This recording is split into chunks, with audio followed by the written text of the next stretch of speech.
Oi, gente! Sejam muito bem-vindos a mais um vídeo do nosso canal. Muito prazer, eu sou Agnes Fiais e eu compartilho com você histórias de Marina.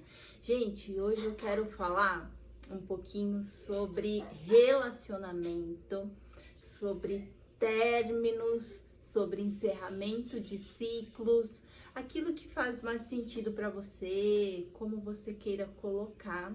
E eu sei que não é muito fácil a gente abordar esse assunto, falar do nosso sentimento, falar do nosso passado. Isso é importante e por isso que eu resolvi abrir aqui para vocês um pouquinho de como foi esse meu processo de casamento, de separação, de conciliar casamento já com uma gestação, que aí são desafios diferentes, e aí conciliar casamento com uma gestação e um filho especial, e aí conciliar casamento, gestação, um filho especial e você tendo apenas 21 anos, não tendo aí toda uma preparação, uma maturidade, você ter uma maturidade que, com certeza, nessa idade para tanta responsabilidade.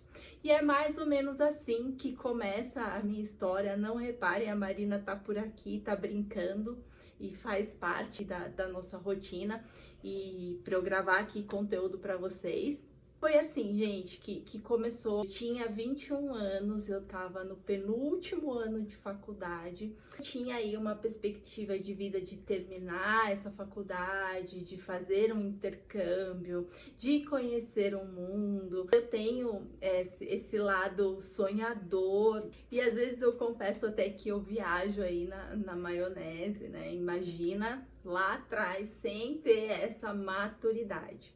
Então foi aí que começou a minha gravidez, uma gravidez que não foi planejada. Quando eu soube da notícia foi algo que deu aquele choque, porque com certeza você sabe que vai mudar toda a sua realidade, vai mudar as suas prioridades, vai mudar a sua estrada de vida, vai mudar os seus planos. Muda-se tudo com uma gravidez, muda-se o seu corpo, muda-se o seu sentimento. E eu caí assim, falei assim, meu Deus, e agora o que é que eu vou fazer? E de uma família muito, muito tradicional, que as coisas teriam que ser o inverso, um casamento primeiro e depois um filho. Então só aí já tinha aquele sentimento de, puxa vida, eu vou decepcionar a minha família, justo eu. E por que eu coloco aqui justo eu? A minha história de infância, a minha mãe foi uma mãe solteira. E quando ela trouxe essa informação para os meus avós, não foi uma aceitação imediata. Depois ela passou algumas dificuldades na vida, porque o meu pai não assumiu essa paternidade. E ela acabou tendo que deixar o meu avô e a minha avó tomasse conta de mim para que ela fosse trabalhar.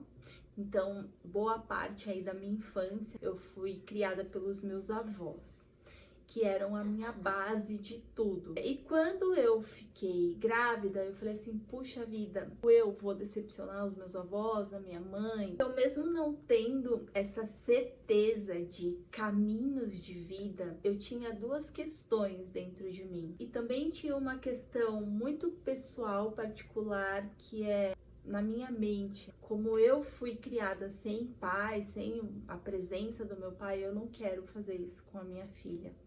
Se eu te falar aqui que eu tava preparada para um casamento, é mentira, porque eu não tava. Então eu achava que eu ia dar um outro rumo para minha vida. A vida da minha filha ia ser diferente. Só que, gente, não é bem por aí. Se você não tem certeza do que você quer, se você não tem certeza do seu caminho de vida, então não tome atitudes precipitadas. E aí eu não tô falando nem de sentimento, gente, eu tô falando de preparação, porque um casamento, ele exige cumplicidade, ele exige parceria, você tem que ter uma maturidade de responsabilidades que você vai ter ali, de ambas as partes. E um casamento, ele não termina por uma única razão ou uma única parte. Quando a gente fala que o casamento você se torna uma só carne, é porque a responsabilidade é dos dois. E assim começou.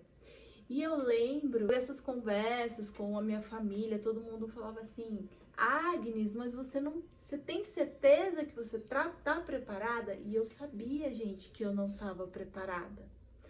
Mas eu tinha aquela ilusão de que para minha filha ia ser diferente, que ela ia conviver com o pai. Só que paternidade não é sangue, não é DNA, é cumplicidade, é parceria, junto. E é aí que começou.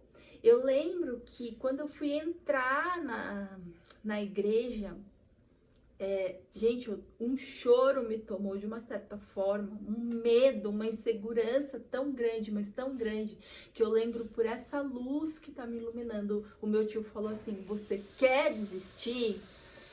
Mas eu não tive coragem, gente, sabe? Então é como se você tomasse decisões precipitadas e que aí você vai colher frutos mais amargos ainda. Então, quando você não tiver certeza de uma decisão, quando você achar que você não está preparado, quando você achar que você não tem maturidade para aquilo, repense. Às vezes eu vejo muitas pessoas falando, né, que noivos desistem do casamento e eu falo assim: olha, talvez essa vai te doer agora, mas talvez seja a decisão mais certa, porque quando você não tem certeza daquilo que você quer, você vai estar cometendo um erro agora e você tá dando um passo para um segundo erro, entende? Que vai te trazer sofrimentos ainda maiores nisso tudo. E aí, como se não bastasse, quando eu casei, tava tudo bem na minha gestação. Acho que eu tava de 3 meses para quase 4 meses. E tava tudo bem. Poucas semanas depois do meu casamento, veio a notícia das questões físicas da Marina. A gente não identificou a síndrome na gestação, mas as questões físicas dela, sim. E aí, gente, começaram-se os diagnósticos, as consultas. O meu pré-natal foi transferido para outra cidade. E aí que começou a realmente eu ter essa clareza de que não ia dar certo o meu casamento. Porque todas as minhas consultas com a Marina, eu estava sozinha. Quem me acompanhou nas viagens foi o meu tio, ele que viu todos os meus ultrassons, ele que acompanhou os diagnósticos, as falas médicas. Eu não tinha aquele companheiro do lado, ele nunca estava ali. E depois que a Marina nasceu, nas terapias eu estava sozinha, na ACD eu estava sozinha, sempre que eu olhava para o lado eu estava sozinha. Só que você não quer admitir para você. Você já sabe que tá tudo errado. É um casamento que já não deu certo lá atrás, mas você não admite isso para você. Porque existe uma outra crença aí. Você casa com aquele sentimento de que o casamento ele é para sempre. É assim que eu tinha em mente as crenças, aquilo que eu carregava como verdade para mim. Então tá ruim, mas eu vou ficar aqui. E aí você vai sufocando os seus sentimentos, sufocando o que você poderia ganhar de tempo, mas você não tem coragem de admitir. E aí você vai falar assim: nossa, mas e agora? Eu vou falar para os meus pais, eu vou falar para minha família que não deu certo? Já não bastasse a gravidez que eu fiz de uma forma que eles não esperavam, e agora o meu casamento também, eu vou ter que chegar lá, bater na porta da minha mãe e pedir abrigo de novo? É isso mesmo? Aquele sentimento de aonde eu fracassei, aonde é que eu errei? Então eu não tinha essa coragem. Então quem pediu a separação e que teve essa coragem de falar para as duas partes que a gente não estava feliz foi o pai da Marina. Só que na época, gente, Eu não tinha casa, eu não tinha trabalho, a minha vida era só levar a Marina para as terapias. E eu falava assim, meu Deus, o que é que eu vou fazer? Nossa, eu vou ter que pedir abrigo para minha mãe, olha que vergonha. Gente, eu tava muito envergonhada, um sentimento assim, horrível, de fracasso. Gente, a minha vida se resumia em hospital, consultas, terapias, e isso quando a Marina não ficava internada 2, 3 semanas com pneumonia. E esse era o meu cenário, esse era o meu resumo de vida. Eu não tinha perspectiva de nada, não tinha cabeça para nada. Mas o que eu quero te dizer aqui é que por mais que seja uma separação, quando você tem dentro de si, do seu coração, que não faz mais sentido, porque aquilo ali tem que fazer sentido para você. Quando você tem a noção, o sentimento que não faz mais sentido, que já esse ciclo ele já encerrou. Gente, encerrar ciclos faz parte da vida e é importante, porque quando você encerra um ciclo, você está dando a oportunidade para que outras coisas novas surjam na sua vida. Não é fácil, não é doloroso, com certeza. Ninguém casa com o sentimento que daqui tanto tempo eu vou me separar. Mas se você tá infeliz, se não faz sentido, por que você vai continuar? Entende? Porque aí é um sofrimento para as duas as partes. Ah, mas eu tenho filho. Ah, mas é por causa do meu filho. Gente, eu escutei de uma psicóloga. Não faça do seu filho um peso. Não jogue essa responsabilidade para ele. A responsabilidade de um casamento dar certo não é dos filhos, é dos adultos. Então, se não tá fazendo sentido, por que você vai continuar com essa dor, com esse sofrimento? Então, não foi fácil, gente, esse encerramento de ciclo. Me trouxeram muitas dores, muitas feridas pessoais. Eu tinha muito esse questionamento egoísta, vamos colocar assim. Nossa, mas a Marina não é só minha filha, e por que a responsabilidade tá só para mim? É só minha mesmo essa responsabilidade? Então isso me doía demais.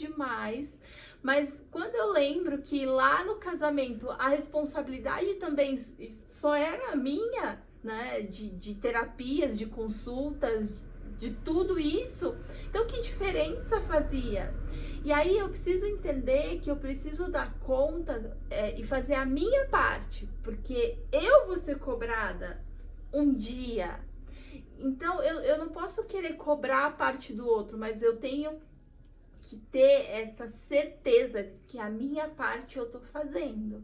Perfeita? Claro que não, ninguém é, gente. Mas a gente precisa ter essa certeza que, sem querer cobrar ou mudar o outro, acima de tudo eu preciso olhar para mim, se eu tô fazendo aquilo que é possível, dentro do possível e às vezes além do possível, para que lá na frente você tenha essa consciência tranquila. Então, o que é do outro não cabe a você, deixa com o outro, né? Siga a sua vida, faça a sua parte, leve o que é bom, os aprendizados. E aí eu falo, nossa, mas e se eu não tivesse casado? Mas e se eu não tivesse trilhado esse caminho? Eu não estaria aqui hoje, vivendo o que eu tô vivendo. Porque para que a gente consiga chegar no propósito, a gente tem que viver o processo. Então, de qualquer forma, não existe certo ou errado, tinha que ser por aqui. Tinha que ser assim. E de tudo isso, o meu bem maior, com certeza, é a Marina. Tinha que ser exatamente como foi, para que eu tivesse a maturidade que eu tenho hoje, para que eu tivesse o casamento que eu tenho hoje, porque hoje eu dou valor para as pequenas coisas. Hoje eu entendo a responsabilidade dos dois lados, e que tem que estar junto. Eu até comentei que às vezes a gente vai permitindo e permitindo, porque se eu tivesse cobrado, talvez teria sido diferente, mas a minha parcela de culpa foi permitir, foi tomar tudo para mim, foi não cobrar a responsabilidade, foi assumir várias coisas, entende, gente? Então, quando você permite, você também está sendo conivente com aquilo. Você está assinando embaixo que tá tudo bem daquela forma, né? Então, a parcela é dos dois lados. O peso é dos dois lados. A responsabilidade é dos dois lados. Para todas as questões. Para o que dá certo e o que não dá certo. Então, para que eu chegasse aqui, gente, foi muita lágrima. Eu fiquei 7 anos sozinha, que eu não queria mais saber de relacionamento nenhum. Existiam feridas em mim que sangravam quando eu pensava em relacionamento. Eu fiquei com um sentimento muito, muito ruim, que demorou muito tempo para curar, muito tempo para curar. E aí só foi curar com a chegada do Robson, que eu quero compartilhar com você num próximo vídeo. É uma história totalmente diferente, mas pra gente encerrar aqui, se você gostou dessa história, se fez sentido, se trouxe algo positivo para sua vida, se inscreve aqui no canal, deixa uma curtida, deixa um comentário, qual fala, qual parte você se identificou. Então, gente, o que eu queria colocar aqui não tenha medo de encerrar ciclos. Não tenha medo de olhar para as coisas que deram certo e as que não deram certo, porque a gente não sabe tudo, a gente não tem essa maturidade, a gente só vai aprender na prática, vivendo experiências, e tudo é experiência, gente, tudo é aprendizado, mesmo em meio à dor, ao sofrimento, tem grandes aprendizados aí, só não deixe de ser feliz. Não deixe de olhar para si, para os seus sentimentos, para aquilo que é importante, para as coisas que você quer viver de verdade. A gente tem direito e a gente merece amar e ser amado. Não esquece disso, que a gente merece amar e ser amado. Se existe alguma coisa aí que tá te ferindo, te machucando, não tá certo. Reveja isso. E não tem nada de errado, gente, a gente assumir que algumas coisas deram certo e outras coisas não deram certo. E também não tem nada de errado a gente encerrar um ciclo e começar outro. Faz parte da vida. Pensa nisso, gente. Espero que vocês tenham gostado e até o próximo vídeo.